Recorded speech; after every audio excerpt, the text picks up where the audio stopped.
আসসালামু আলাইকুম। সপ্তম শ্রেণীতে যারা পড়ছো তাদের একটি বাংলার মূল্যায়ন নমুনা প্রশ্ন উত্তর নিয়ে আজকে হাজির হয়েছি। তো চলো আর দেরি না করে আমরা মূল ভিডিওটি দেখে যাই। কাজ 1 প্রথম অধ্যায় থেকে এসেছে আমাদের।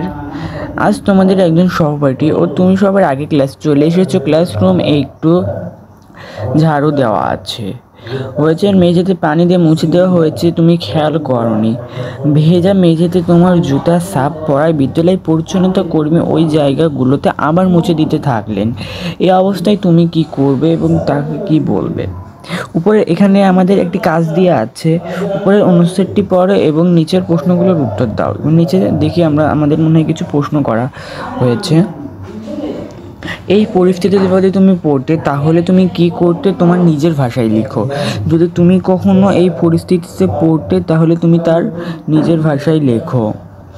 তো নিজের ভাষায় কীভাবে লিখবে যে আমি কী তোমার এটা তুমি কী বলবা সেটাভাবে তুমি লিখে নিবা। তো আমাদের দ্বিতীয় কাজটা এখানে লিখেছে, তোমাদের সহপাঠীর সঙ্গে আলোচনা করো এবং এমন পরিস্থিতি একটি পরিস্থিতি তৈরি করো।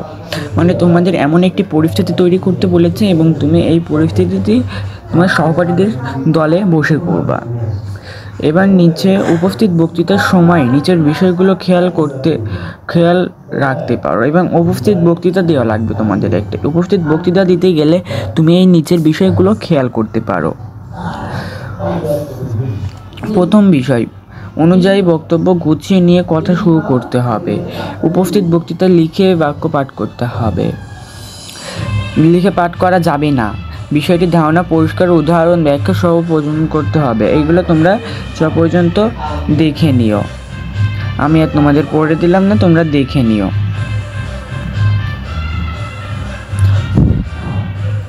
এবার নিচের বিষয়গুলো মাথায় রেখে উপস্থিত বক্তৃতা দাও। বক্তৃতার বিষয় মুক্তির উৎসব স্বাধীনতার আলো।